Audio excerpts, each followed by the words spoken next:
Thank you so much for coming out today. My name is Adi Osadolo Hernandez, and I'm a Students in Action volunteer from Texas. To come to you today under these circumstances is absolutely devastating. As a Texas resident and as an Afro-Latina, the shooting in Uvalde and the shooting in Buffalo last week are personal to me in more than one way. But unfortunately, I was not shocked by what happened on Tuesday. Gun violence has made me fear. I fear losing a loved one. I fear being the loved one lost. I fear for my family, for my friends. I fear for the Latinx community. I fear for the Black community. I fear for every community and for every student living in this country. I fear for every person living in this nation. We need to realize that this pattern keeps repeating itself. Every day, my friends and I live with the fear of being gunned down, not just in schools, but in our communities. The headlines are endless, and knowing that there's so much more that is not making the headlines is absolutely gut-wrenching. I can't even tell you when my first active shooter drill was, or the first time I felt unsafe in the world. Why is this acceptable? Why are we being forced to grow up this way? Too many leaders have decided that being gunned down in our schools, grocery stores, and communities is fine. But today, we're standing up and speaking out. Enough is enough.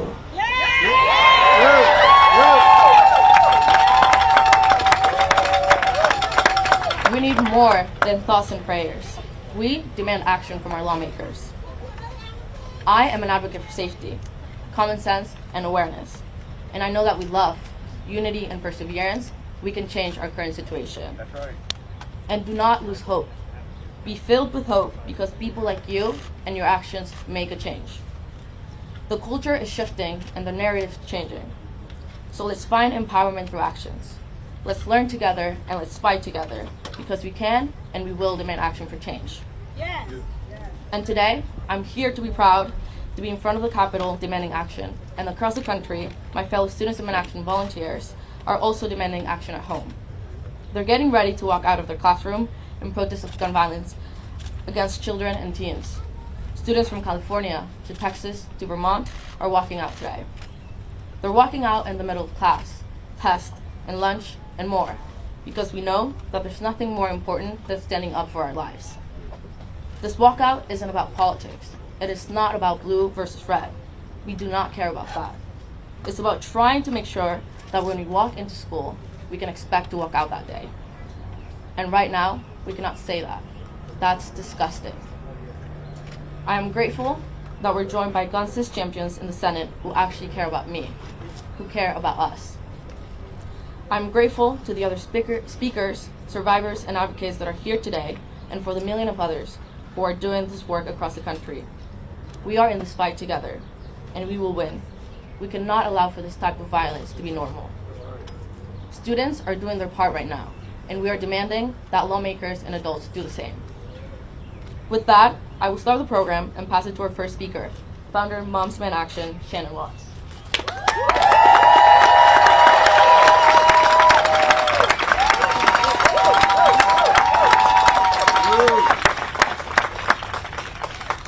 Thank you, Addie. We are here today because we are devastated. We are angry. And we want our senators to do their jobs.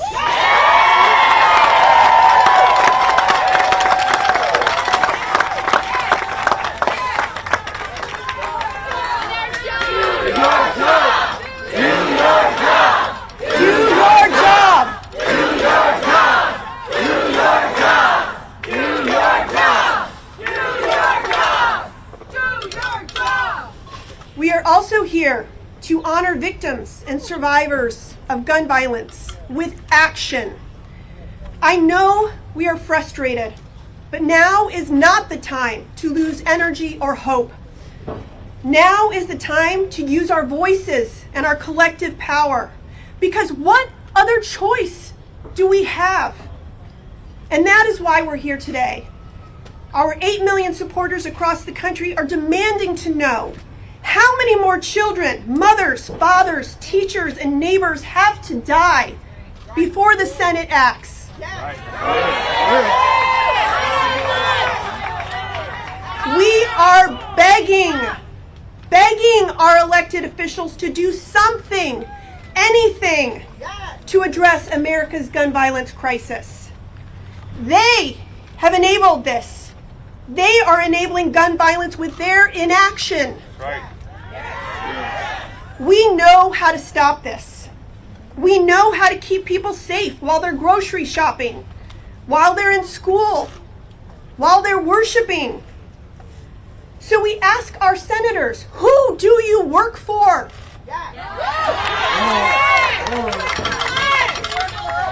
Do you work for the 90% of Americans who support common sense gun safety laws? Or do you work for gun manufacturers who pad your pockets and protect your power while over 110 Americans are shot and killed every day? Take a look at this sea of red shirts. We are growing stronger every day, and we are not going anywhere.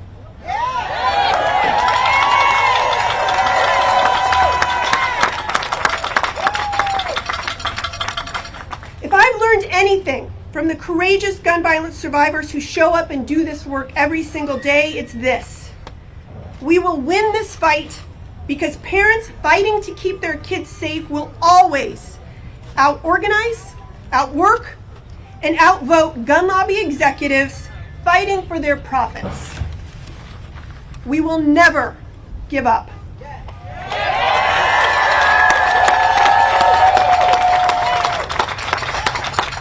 It gives me great hope that we have such strong gun sense champions standing here with us today.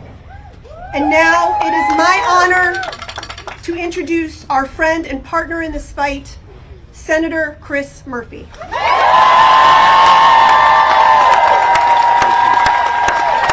Thank you, Shannon. Thank you, Shannon. We are not going to allow this to become the new normal. We are not prepared to allow our schools to continue as killing fields. We are not prepared to allow the gun lobby and the gun industry to continue to run this town and this place. We are never, ever going to give up until we make our schools, we make our shopping malls, we make the streets of this country a safe place to live and work. We are never, ever giving up until we win this fight.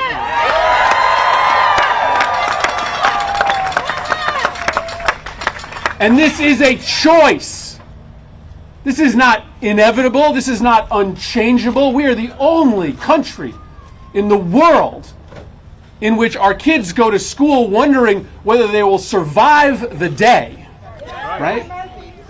My fourth grader yesterday had to have conversations all day at school with his classmates that no child, that no 10-year-old should have to have.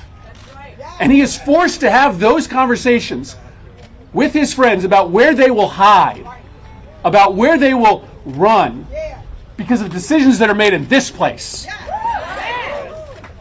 And we're going to change those decisions.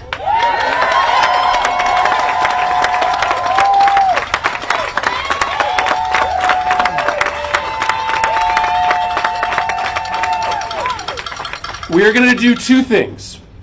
First, we are going to extend a hand of partnership to those who have been sitting on the sidelines, to those who have chosen to side with the gun lobby, and we are going to offer them a seat at the table. Right? Today we will be engaged in bipartisan conversations to try to find a path forward to make our streets safer, to make our schools safer. And our goal and our hope and our belief is that we can find that common ground, and that we will be facilitated in finding that common ground by a popular uprising of citizens who are going to make clear that if you don't do the right thing here, you aren't coming back here. But if we don't succeed, we're having votes. We're putting people on the record. Right? One way or the other, we're going to have a debate here.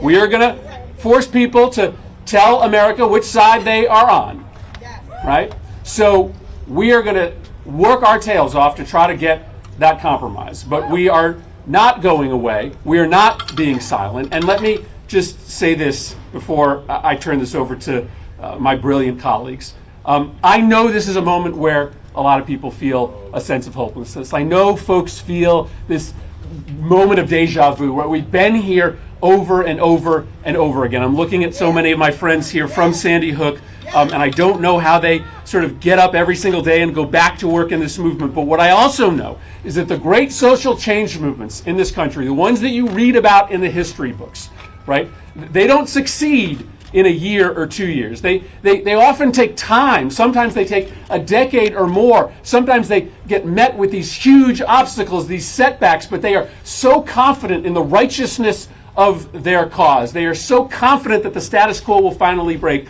that they never, ever give up, and we are never, ever giving up. Thank you, moms.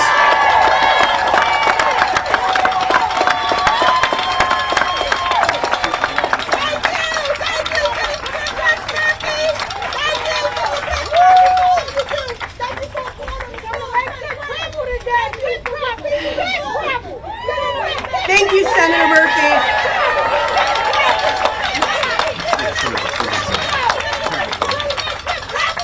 And now I would like to introduce Senator Murphy's colleague from Connecticut, Senator Blumenthal.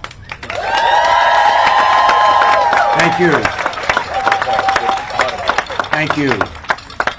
To the American people, this is what a political movement looks like. This is what a civil rights movement looks like. And what we see here is America rising up and saying enough is enough. When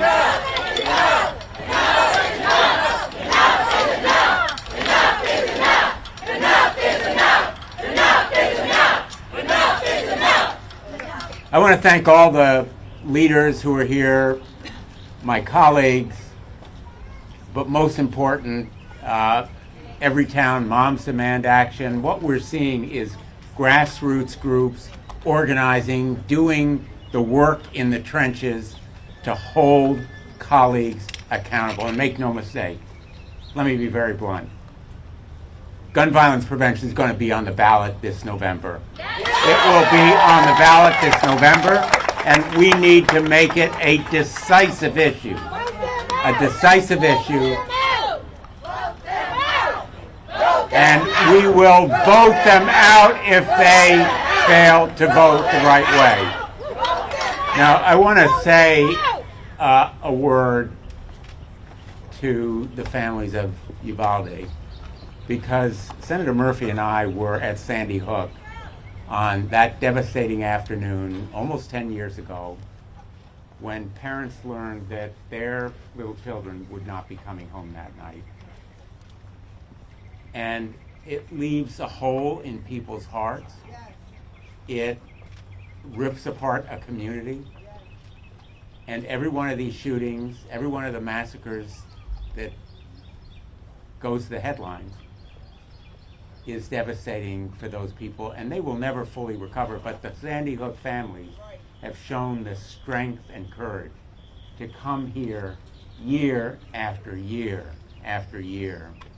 And I am in awe of the courage and strength of those survivors who have been really the wind beneath our wings as we have fought this battle, and we owe them such thanks, and I thank them. But we know what we have to do. You know, there are a lot of mysteries in this world. There are a lot of scientific questions that are difficult to discern. We know what can save lives. Background checks can save lives. Universal background checks, and I want to thank my colleague Chris Murphy for championing background checks, universal background checks. We need them. And red flag statutes. I wrote a red flag statute with my colleagues Senator Graham right after Parkland more than 3 years ago. There's no mystery about taking away a firearm, a weapon, from someone who shows they are dangerous to themselves or others. Someone who says, I'm going to kill people or I'm going to kill myself. A red flag statute is an imperative, and we have the language in the draft. There's no mystery here. And I want to see a vote on the floor of the United States Senate on background checks and a red flag statute.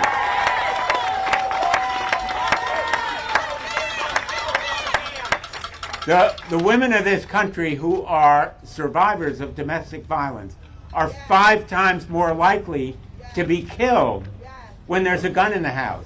I want to see protection for domestic violence survivors like Lori Jackson of Connecticut, who perished from an estranged husband. And innocent children every day in their own homes play with guns, who are left unsecured. They're left out in the open.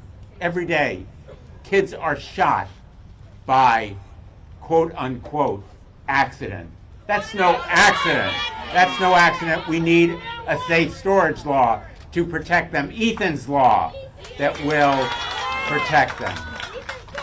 Ghost guns are one of the biggest emerging threats. Law enforcement says that they're used to intimidate police at the local and state level. Ghost guns are untraceable. They're mostly crime guns.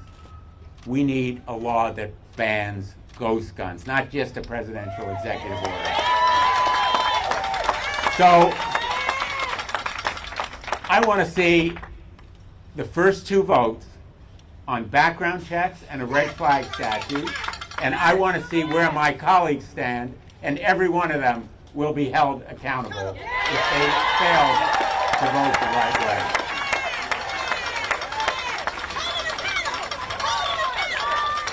So we have a lot of work to do. We have a lot of work to do. And I want to say a word to the gun lobby. Your days are numbered. You are on the wrong side of history, and you will see your power broken simply because you have overreached. You no longer represent gun owners. You no longer represent even your members. You no longer represent the public interest. You are a danger to society and to America if you continue to oppose these common sense measures. And breaking the grip of a bankrupt lobby that seeks to intimidate and threaten my colleagues is part of what we need to do. And we will win. Not only, we won't back down. We won't back down. We're not going away. But we will win this fight because we have you on our side. Thank you for being here. Thank you to every town and to Senator Markey.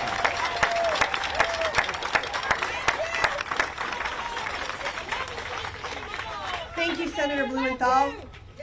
And now I want to introduce a longtime gun sense champion from Massachusetts, Senator Ed Markey.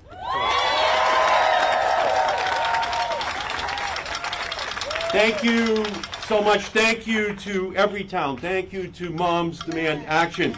Thank you to every activist, an army of activists that has risen up across our country to fight the NRA, to fight the Republican Party. The Republican Party is within a vise-like grip of the NRA. They do whatever the NRA tells them that they should do. What the American people want is for NRA to stand for not relevant anymore in American politics.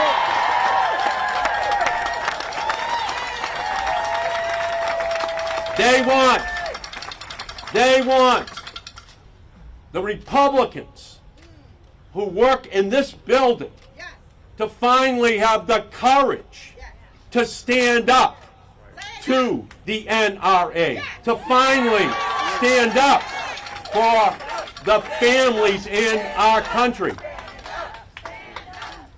They demand, stand up.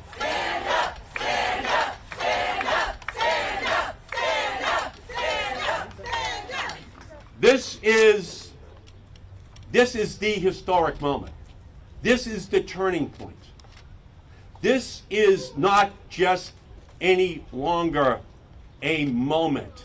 It is now a movement across our country, so that we don't have to worry that children will be cowering in their classrooms, that shoppers will be running through the aisles of shopping centers, worried that they or their loved ones could be killed. This is the moment now where we have to ensure that a Republican Party which opposes background checks, which opposes red flag laws, which opposes the simplest protections that ensure that those who should not have guns in our society do not get access to them. And then, what do we hear from them? We hear the red herring, that there are mental health issues here that have to be dealt with. That's the underlying cause. Well, every industrialized country has citizens with mental health issues, but they do not have an epidemic of gun violence in their country. The difference between the United States and the other countries in the world is that those who want to do harm to their neighbors have access to weapons of mass destruction that only belong on the battlefields of the world and not on the streets of the United States.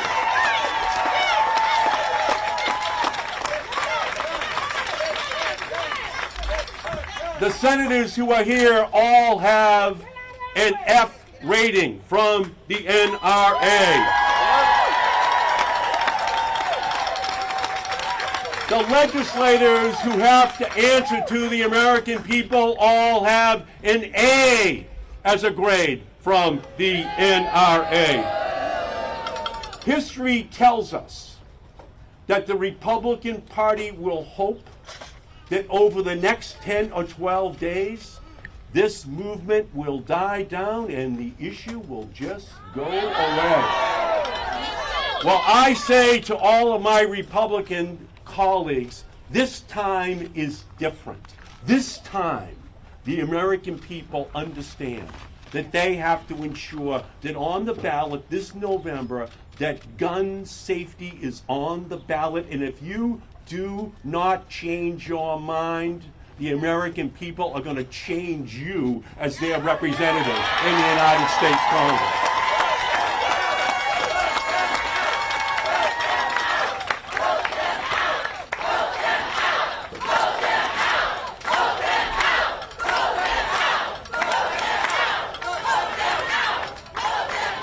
And finally, let me just say, we have to take very seriously the threat which an illegitimate, far-right Supreme Court poses to gun safety in our country.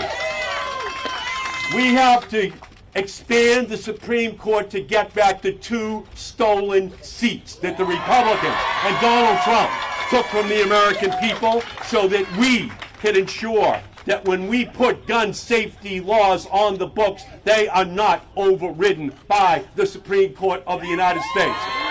This is the time, this is the place, these are the people who are about to change our country once and for all in our relationship with the gun lobby in our country. Thank you all for everything that you are about to do.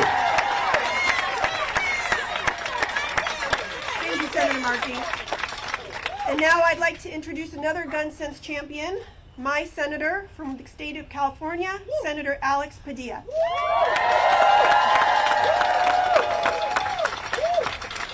Thank you, Shannon. Thank you, everybody who's here. Thank you for your passion. Thank you for your advocacy. Thank you for your activism.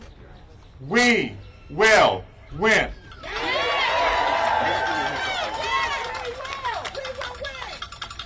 I'm Senator Alex Padilla from California, and I am here to do my job. We're going to vote on these measures, and we're not going to give up until we bring common sense gun safety legislation. Look, I know our hearts go out to the people of Laguna Woods in Southern California, the people in Buffalo, New York, more recently, and of course, to the parents, the classmates, the co-workers of the 19 students and 2 teachers who perished in Uvalde, Texas this week. Yes, we offer our condolences. Yes, we offer our thoughts and prayers. But thoughts and prayers alone is not enough to prevent future tragedies from happening. I'm here, and I want to be clear about this. I want to be clear about this because it's right about time for my kids to start school in California with the time change. I'm here as a U.S. Senator. I'm also here as a father. Like Senator Murphy, to young children, school-age children. My 2 youngest are the same age. They could have been in that classroom in Uvalde, Texas. So yes, this is personal. The question here this morning is to our Senate Republican colleagues. How is this acceptable? How are you not outraged? We're outraged. And no, putting more armed adults in schools is not the answer. If more guns was the answer, the United States of America would be the safest nation in the world. But it's not. It's the only country where students go to school fearing for their safety.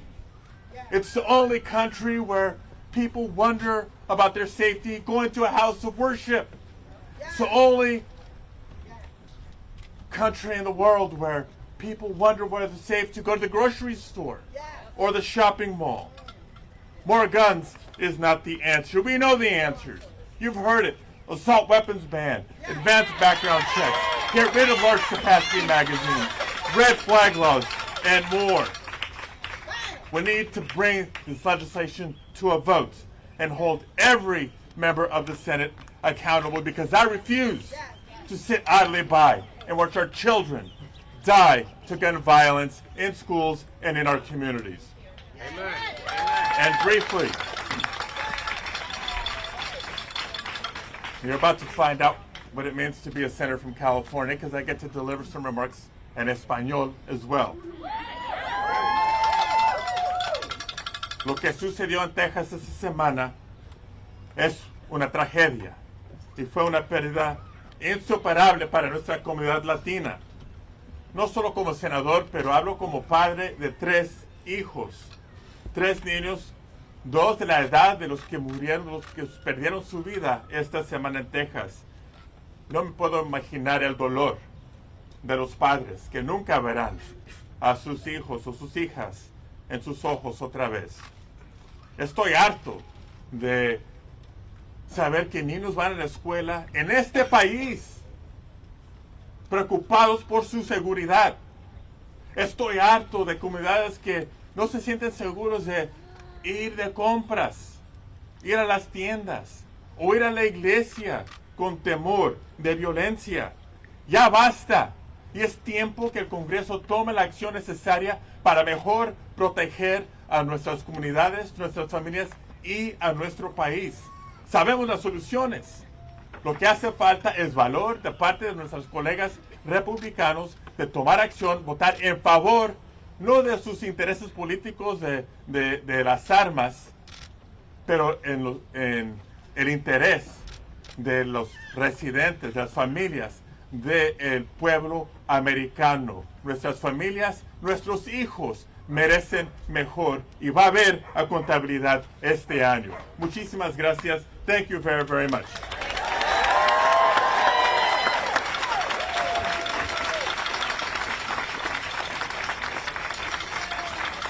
Senator Padilla. And now I would like to introduce Rhode Island U.S. Senator, Senator Sheldon Whitehouse. Thank you all so much for being here. Thank you to moms. Thank you to Everytown. Thank you to Students Demand Action. Thank you to Senators Murphy and Blumenthal for their passion and work in this effort after the catastrophe at Sandy Hook. It is not enough to end the gore and the carnage in America's classrooms. We need to fight for an America where you don't have to have active shooter drills in schools.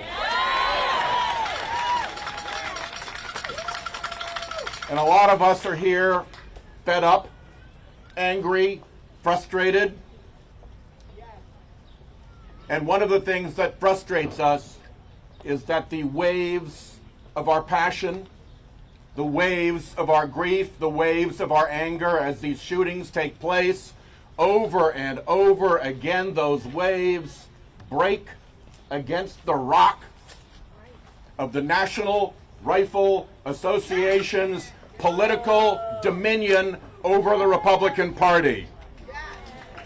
We have to break that grip. We have to have a long game, the way they have a long game.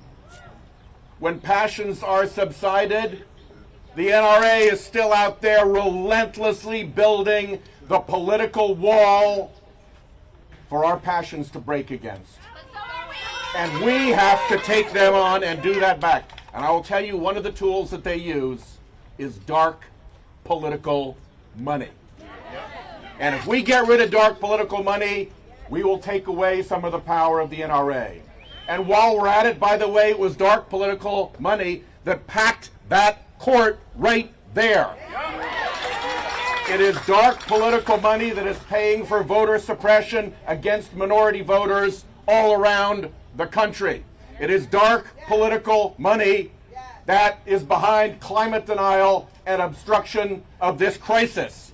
There is a common theme behind so much of our frustration and incapacity, and it is that the other side has weaponized dark money so that our schools need to be de-weaponized. So I'm with you all the way, but let's keep our eye on that long game and let's disable and disarm the fraudulent dark money operations that oppose us. Thank you.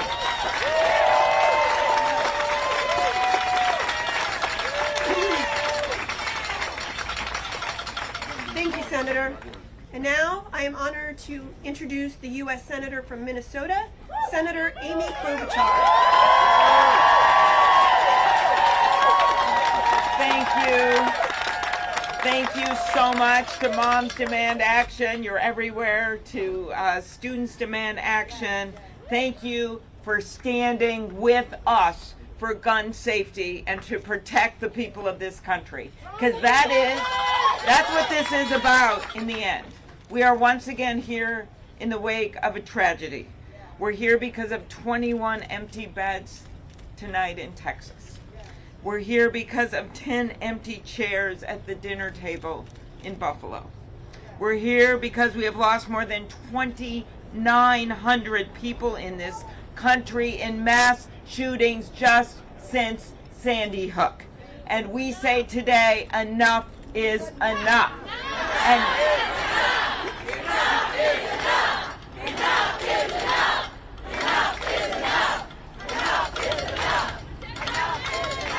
when you look at the pictures of these kids from Robb Elementary, it shatters you. The sports uniforms, the first communion dress, the glasses, the smiles. In some photos, they were holding awards that they had just won that morning.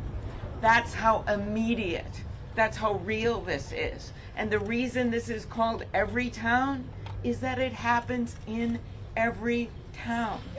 It happens in Florida, it happens in Connecticut, it happens in Texas, it happens in Minnesota. And we have asked our colleagues over and over again to reach deep into the hearts and to do what is right. And I am so appreciative that our colleague, Senator Murphy, and others are going to continue to work over the next 10 days to get an agreement with Republicans. That's a good thing. That's a good thing, that they're willing to work. Because you're never going to get anything done if you don't try, okay? And you always hope at every single time there's going to be a change of their heart. But if there isn't a change of their heart, then we will vote, and we will vote. We will vote when we come back, and we will march all the way to the ballot box and vote. Because in the end, you know the numbers. And believe me, the Republican Party is looking at the numbers just like we are. The numbers of people that want to see background checks. 80, 90% of the public is with us. Then what is wrong over there in that building? That's what I said when I went over to the White House after Parkland. I was in the small group of senators, Democrats and Republicans, that met with the former president, President Trump, after Parkland. And on a piece of paper, and I still have it at home, with hash marks, I wrote down how many times he said that he was for universal background checks. He said it then. He said it once, he said it twice, he said it 3 times, and in the end, 9 hash marks. He said it 9 times. And then you know what happened the next day? He went and he met with the NRA and he changed his mind.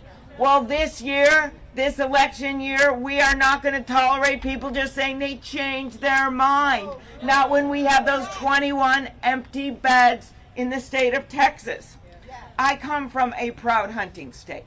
We have a lot of hunters in our state. And I can tell you right now, my Uncle Dick in his deer stand, he does not need an AK-47. And any rational person that looks at this and say, how come an 18-year-old could go out there and buy that type of gun?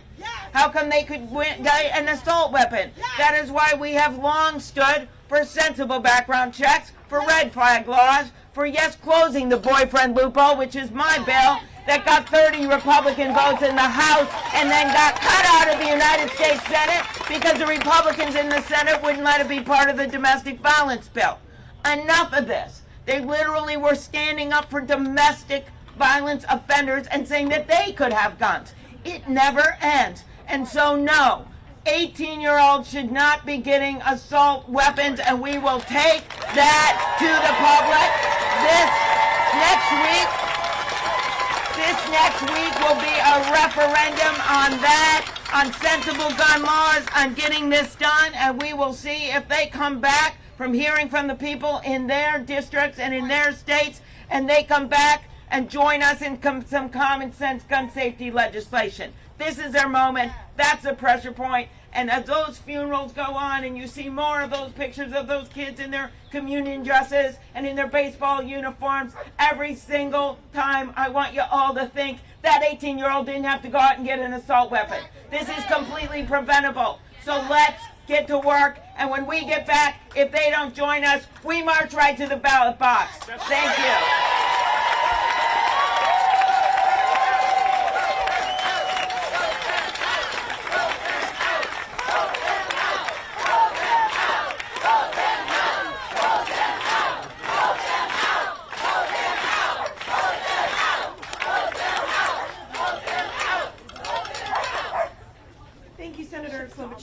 Now I would like to introduce Delaware Congresswoman Lisa Blunt Rochester.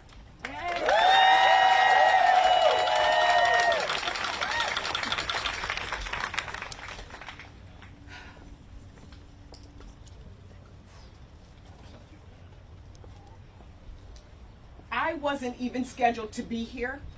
I'm not a senator. I'm a member of the House of Representatives, where we did our work. And we still have work to do. I wasn't supposed to be here. I was called here for a meeting. I took the train. I stopped. I wore orange today, not knowing what was going to take place. But I'm a member of the Congressional Black Caucus. And so for us, our hearts are with the families today. But we also know that in addition to these mass shootings that are happening all too frequently, every day, every hour, in our communities and in our neighborhoods, people are being shot. Yes, right here in D.C. I hear you. And so today, I'm just here to stand in solidarity because not only am I a member of the House, not only am I a member of the Congressional Black Caucus, I'm a mom who's demanding action.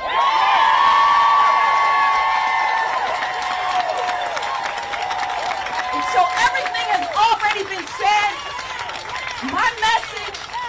My message is just this. It's all been said about voting and about the courts, and I want people to know we do this because we love our children. We love our seniors. We love our community members. We love our country. And that love is more powerful than hate. So keep going. Get in some good trouble. Keep going.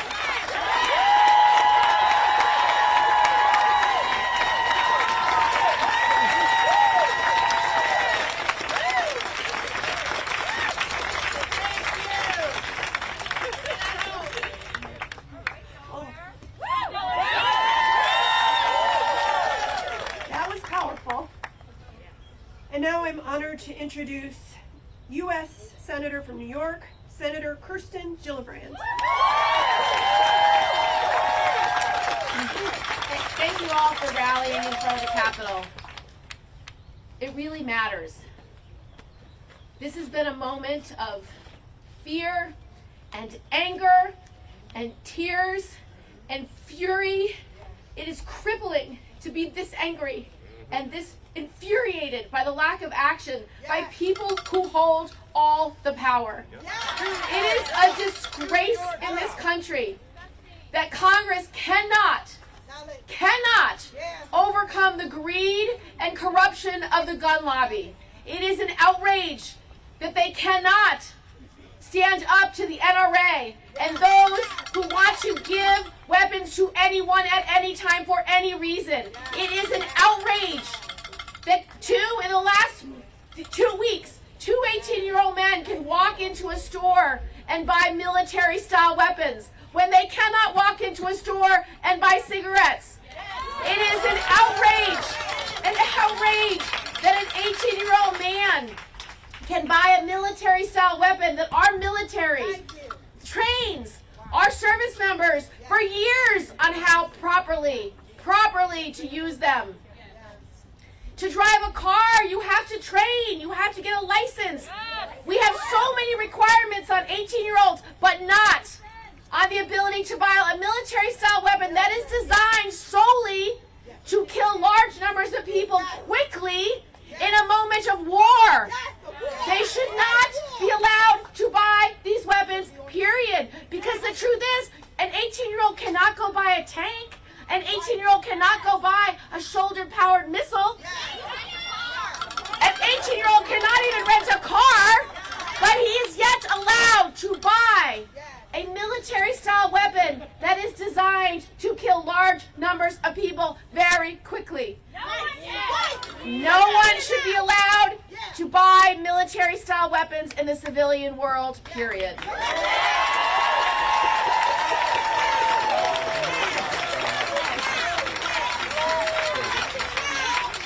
So community after community in this country has suffered so dearly. I was in Buffalo with President Biden, where he came to console these families, to talk to these families, to empathize with their loss. And I met the 3-year-old whose father went to the grocery store just to buy him a birthday cake, who lost his life doing that simple fatherly thing. So it's just a moment of rage and fury and tears and anger.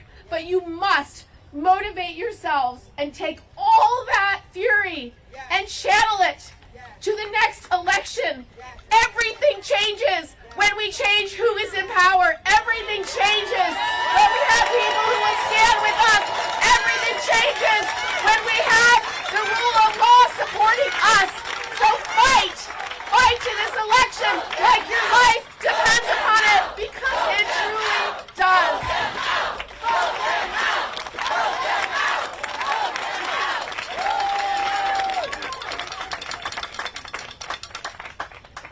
I'm going to turn it back to my colleague with Students Demand Action, Audie.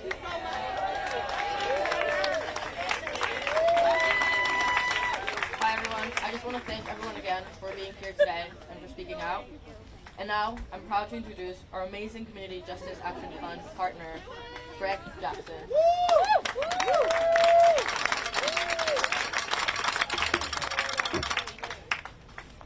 First of all, I just want to thank Moms Demand Action, Students Demand Action, every town. But I'll be honest, we're late. You know, I was shot in April of 2013. And the bullet that hit me hit 2 arteries. It took 6 months of recovery. But I'll never forget, after my first surgery, I looked down at my mutilated leg, and I looked up at the television, and I heard the Senate making excuses about why they couldn't pass the background checks bill. Since then, 1 million people have been shot or killed by gun violence. Since then, our economy has lost $2.8 billion to gun violence. We're late.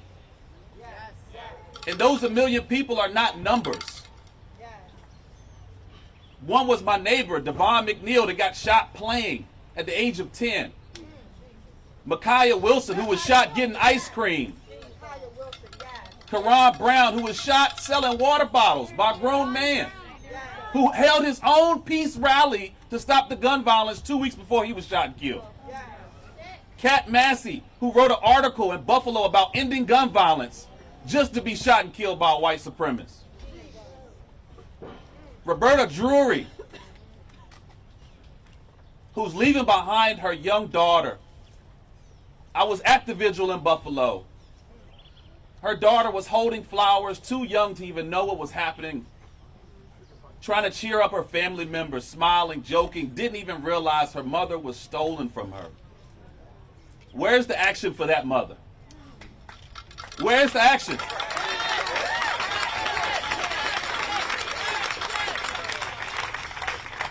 We are late. Senate is late. Congress is late. People are dying. Today, people are burying their grandmothers in Buffalo. Mothers in Uvalde are trying to figure out how they're going to bury their children. Children. And we're trying to figure out when is the right time. We're late. The time is now.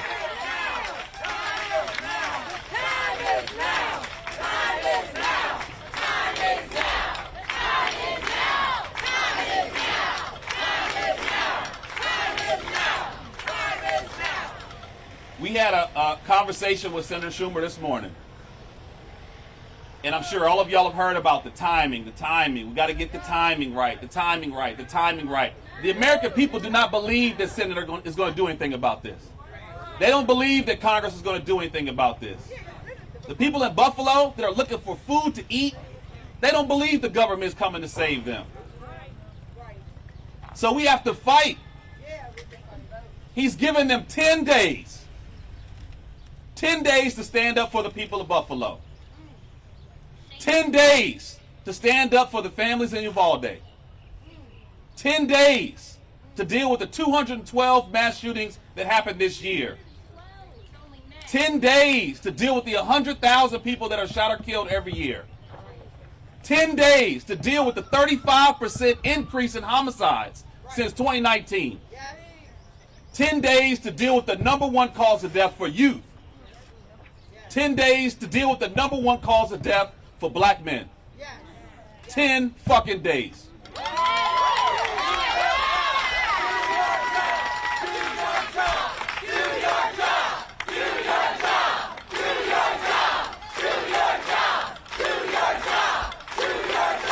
So I don't know about you all, but I work hard every day. Everyone here works hard. The camera people here work hard. The janitors here work hard. The security work hard. People serving the food, we work hard. And if we show up to work late, what happens? We're out. We're out. They've been late. So they got 10 days And if they don't take action, guess what? They're out. Vote them out. Thank you.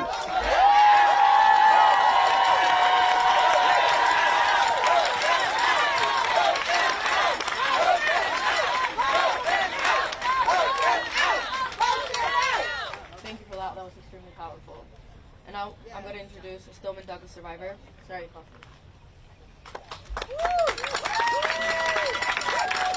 Thank you, and I want to thank all the senators and representatives who are on our side and are supporting gun violence prevention. Like so many of you who spoke before, I wish I wasn't here.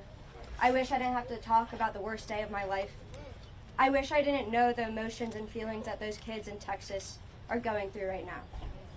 But as a survivor of the mass shooting in 2018 at Marjory Stoneman Douglas High School in Parkland, Florida, I sadly know the reality that those students are suffering through right now. I'm heartbroken by this latest shooting, but I'm also livid. Whether it's inside the classroom or outside in the neighborhoods, more and more children are dying because of gun violence. Gun violence is now the #1 leading cause of death for children in the United States. So shame on the people who watched my friends and classmates die at Marjory Stoneman Douglas and continued not to act. Shame on the lawmakers who promised to protect us and now have tighter connections to the gun lobby than ever before. Shame on them. They are not representing what their constituents believe. No, they're not. More than 90% of Americans support background checks. But these representatives are deciding to put politics over children and the people they represent. So to the lawmakers who will not listen to their constituents, at least listen to your conscience. Please do not wait until it happens to your child. And if you think your community is invincible, from personal experience, I know it's not. These shootings can happen anywhere, as long as we continue to let people with guns get guns without background checks. This time, we will not be denied action. We will continue fighting like hell, because this is life or death for our generation. Thank you.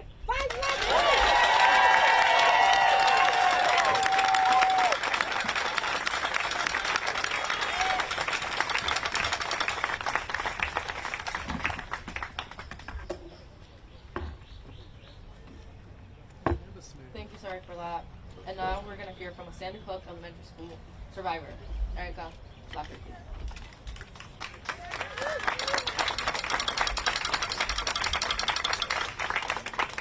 To be honest, I didn't think I was going to come today. Everything about the shooting at Robb Elementary reminds me of the day my mom, Dawn Lafferty Hochsprung, the principal of Sandy Hook, was murdered protecting her students and faculty. When I heard about the shooting in Texas on Tuesday, I told myself that I was going to step back. Erica, you need to take time. You got to process this. I wanted to step away and just not deal with it publicly. So I did that for about 5 minutes. Until I literally heard my mom's voice in my head saying that I cannot sit this one out. I knew then that that is when I needed to make my voice heard. Because enough is enough, and the time to act is now. The time to act was 10 damn years ago when my mom was gunned down in the hall of an elementary school. I remember the day that my mother was murdered like it was yesterday. When I found out that there was a shooting at her school, I knew that there was no way she wouldn't protect her students and faculty, no matter what the cost. I knew those kids and her colleagues meant absolutely everything to her, and I felt it deep down as soon as the news broke. She wasn't making it out alive. Many of the families in Texas today, in Buffalo last week, and tomorrow, and next year, and 10 years from now, will be feeling this unimaginable loss that only people in the Gun Violence Survivors Club can understand. I know that nothing could ever be done to bring my mother back, but I sure as hell can honor her with action. And that is why I got out of bed, and that is why I'm here today. How many more kids and educators need to die in our schools before lawmakers act? How many people need to continue to die while grocery shopping, while picking up birthday cakes for their 3-year-olds, while walking down their city streets?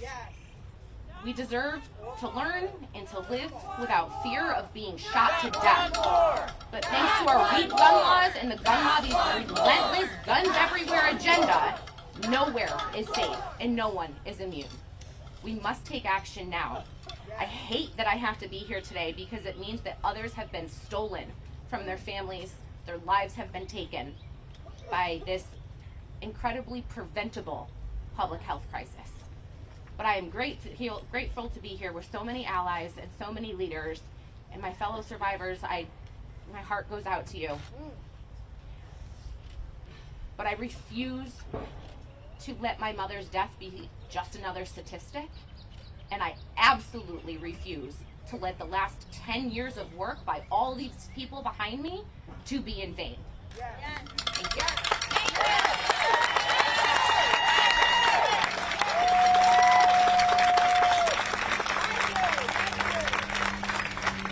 And now, closing for us, we have Reverend Emmanuel Lipscomb.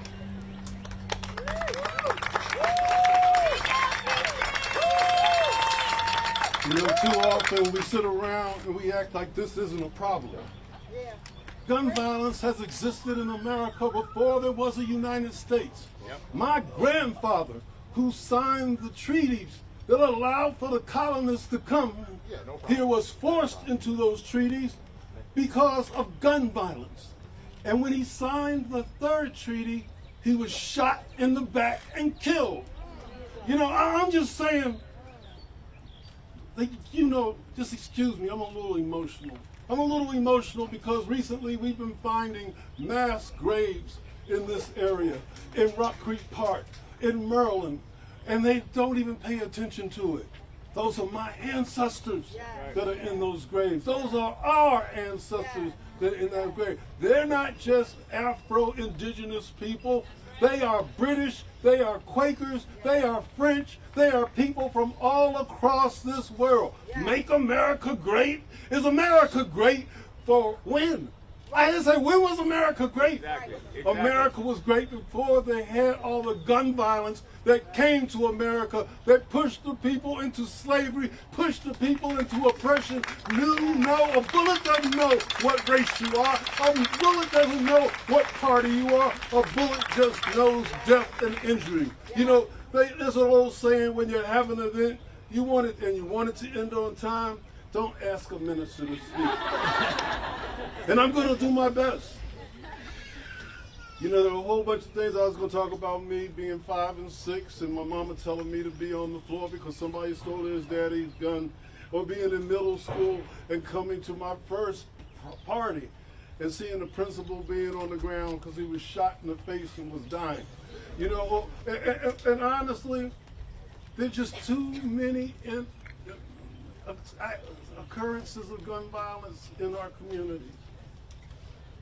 People often tell us stories about how their lives, their senses of safety, was shattered by their first brush of gun violence. And I completely understand. But for me, and many folks in our country, especially those that grow up in the inner city, it's like these experiences with gun violence are something painful, yeah, because they're normal. But we can win this fight against gun violence. The pain we feel, that's what happens when you grow up in a country where more than 100 people are killed by gun violence every day, and hundreds more are wounded. The unthinkable becomes normal. But we can win this fight against gun violence. The once-in-a-lifetime occurrence happens every day in our communities. A fight or flight reflex kicks in when you're a child, and it never turns off. Because if it did, you'd be dead. In fact, we could lose hope, but we can win this fight against gun violence. You see, we're here today to say it doesn't have to be that way. The evil and let's just get it right, it's not good. The evil of gun violence is within our power to fix. Yes, we can win this fight against gun violence. The same thoughts and prayers we hear over and over and over again, they don't save lives. They don't change laws. It all leads to the same thing, even more lives lost in the hands of preventable gun violence. If you're a politician, stop working to get elected and start working to do the job we pay you to do.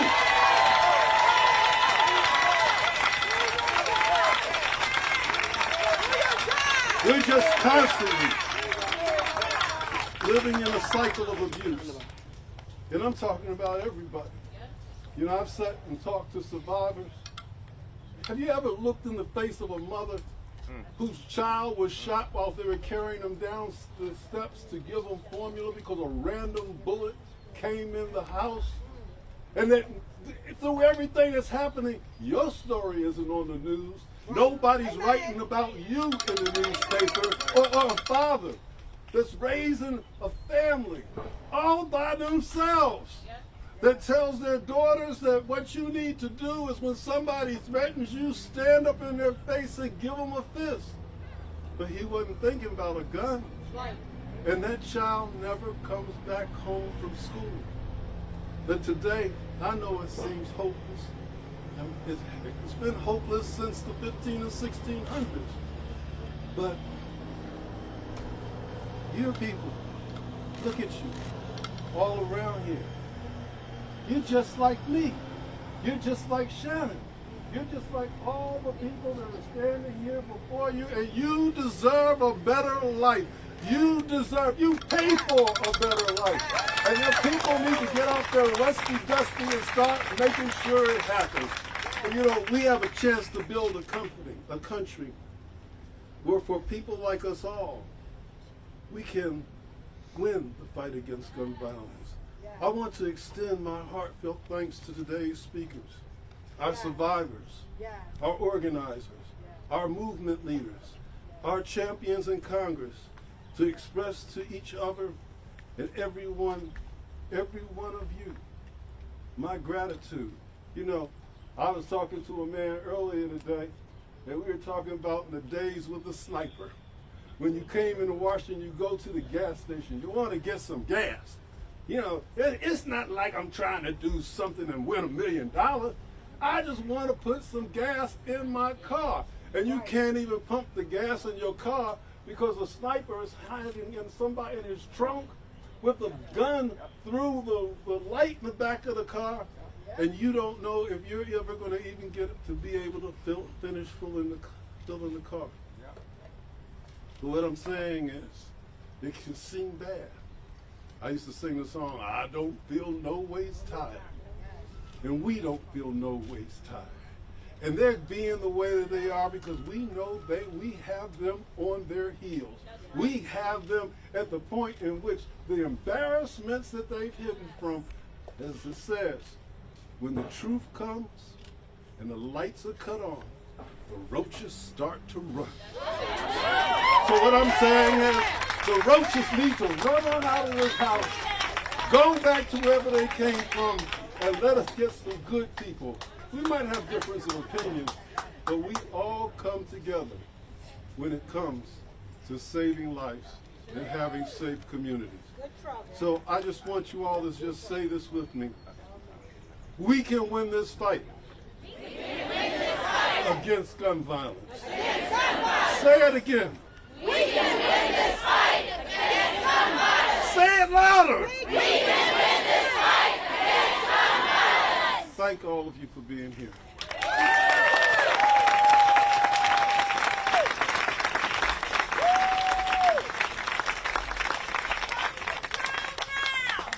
Thank you all.